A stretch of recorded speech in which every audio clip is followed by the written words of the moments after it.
President, in your meeting today with the Chief of Staff of Pakistan Army, did you talk about Iran?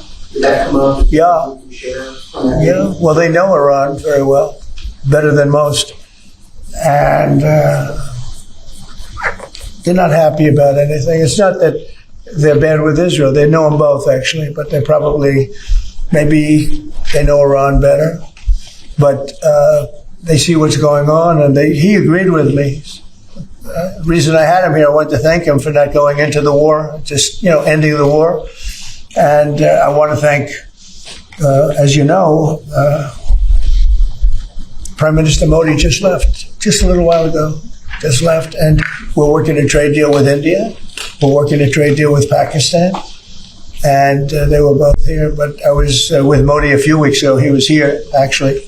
But now we speak to him. And I'm so happy. There was a deal that two smart people, plus, they have people on their staff too, but two very smart people decided not to keep going with that war. That could have been a nuclear war. Those are two nuclear powers, big ones, big nuclear powers, and they decided that. So I was honored to meet him today. And if I can, I'll speak with sir, and for anyone who may want to answer, how has the travel bans from certain countries affected fans maybe coming in for the games, or is that not a concern? Johnny, go ahead. Yeah, no, it's not a concern for us. For the games now in the Club World Cup, everything has been done in a very smooth way. We have an excellent collaboration, of course, with the president, but with the task force in particular. For next year, the World Cup, we have one more year to work, and the learnings that we have this year with the Club World Cup, which is historic, I say this to all the Americans, because it's the first ever Club World Cup, and it's played in the United States of America. So the learnings we'll have for this will apply them next year. And they're largely sold out, so I don't know. I don't think he's too worried about the travel ban. He doesn't know what the travel ban is, I don't think. Johnny, tell me what the travel ban is. He doesn't know what it is. He's largely sold out. Like tonight is totally. I have friends, they heard about this meeting. They said, can you get me tickets? I don't know if I can get tickets. He won't give them to me. Maybe John will give them to me. Yeah, please. Two questions, if I could. One about Iran and then one domestically. With Iran, what's your message to Americans, both here and abroad, who are not only concerned about the U.S. potentially getting involved in another conflict in the Middle East, but worry about the potential for retaliation here at home? Yeah. Well, I don't want to get involved either, but I've been saying for 20 years, maybe longer, that Iran cannot have a nuclear weapon. I've been saying it for a long time. And I think they were a few weeks away from having one. And they had to sign a document. I think they wish they signed it now. It was a fair deal. And now it's a harder thing to sign, It's a lot of water over the dam. But, it's very, I say it very simply. Iran can't have a nuclear weapon. Too much devastation. And they'd use it. I believe they'd use it. Others won't use it, but I believe they'd use it. So that's it. It's very simple as far as I'm concerned. They can't have a nuclear weapon. And then domestically, Missouri Senator Josh Hawley came out this week as the lead sponsor of the bill to raise the federal minimum wage to $15 an hour. It stands out because he's a Republican. There's still 20 states that have it at $7.25. Do you support the legislation, or do you? Well, I haven't seen it. I'd have to speak to Josh. He's a very good friend of mine. That's interesting that Josh did that. I'm going to have to think about that one. Some people agree with it, some people don't. Some people say it really turns away business. Restaurants close, and a lot of things happen. Other people agree. I'd have to speak to Josh. He's a good guy. Mr. President, for the possibility of an Iran deal, is the destruction or the dismantling of the Fordow nuclear enrichment center, is that a prerequisite for a deal? Is that a red line for you? No, it's just something that people talk about having. We're the only ones that have the capability to do it, but that doesn't mean I'm going to do it at all. Yeah, we have the best military equipment in the world. You see that with this fight. We have planes that are undetectable, flying around like, nobody's able to see them stealth. You guys want to be stealthy tonight. If you can be stealthy, you'll never lose, right? But these are incredible planes and weapons. We have the best weapons in the world. By far, nobody close, and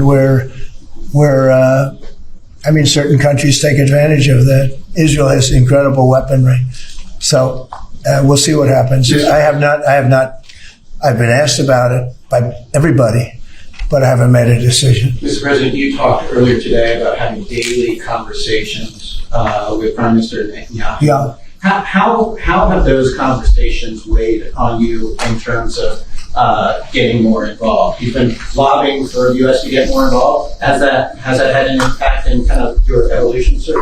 Look, we talk, and I'd like to see everything done. I would have preferred having just an agreement, a strong agreement, verifiable agreement.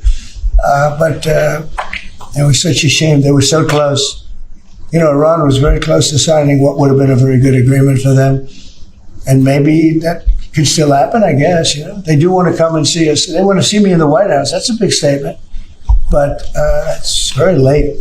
Is it enough of a statement to hold off getting involved? We're going to see what happens. Look, we're going to see what happens. Ending it as soon as you can would be good. Have you closed the door on meeting with them? No. Okay, no. so it's still open to them coming here in Europe. Yeah, I mean, they asked if they could come, and we'll see if that happens. It's not that easy for them to come. They can't get out.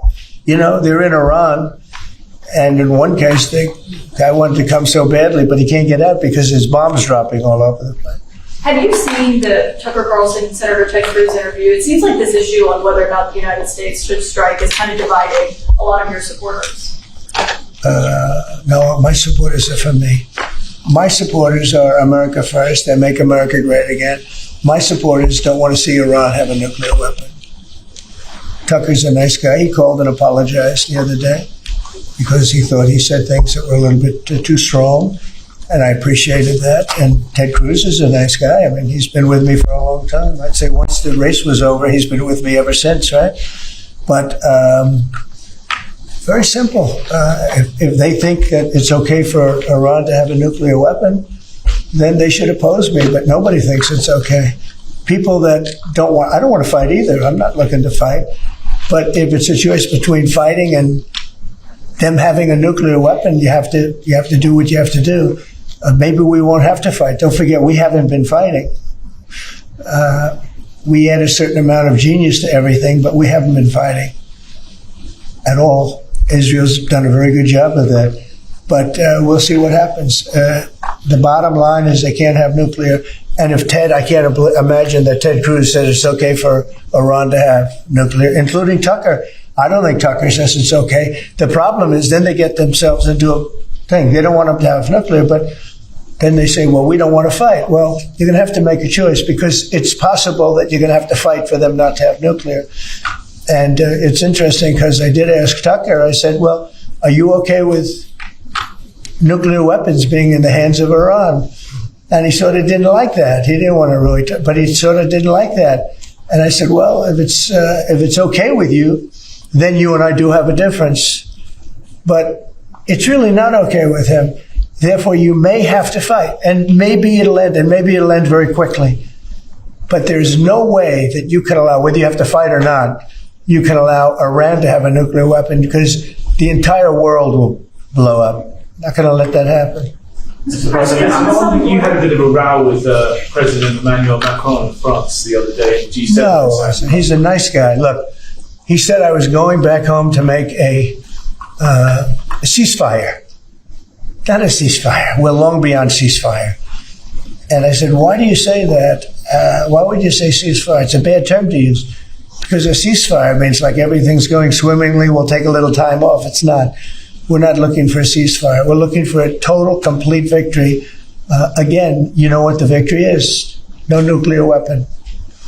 Mr. President. So I thought it was a very badly worded statement by him, and obviously I let him know that. On the southern border, you've had record low numbers for the month of May, 95 apprehensions, 0 releases, compared to that of the previous administration exactly a year ago, so more than 60,000 releases. What do you attribute that success to?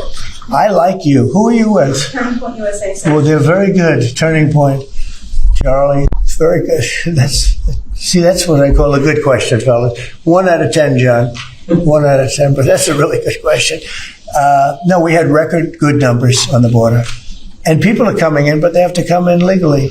Like some of these guys behind me, they have to come in legally. And if they come in legally, we want them. They have to say they love America, they love our country. And if they can't say that, we don't want them. Thank you very much. Very nice. Thank you very much, everybody.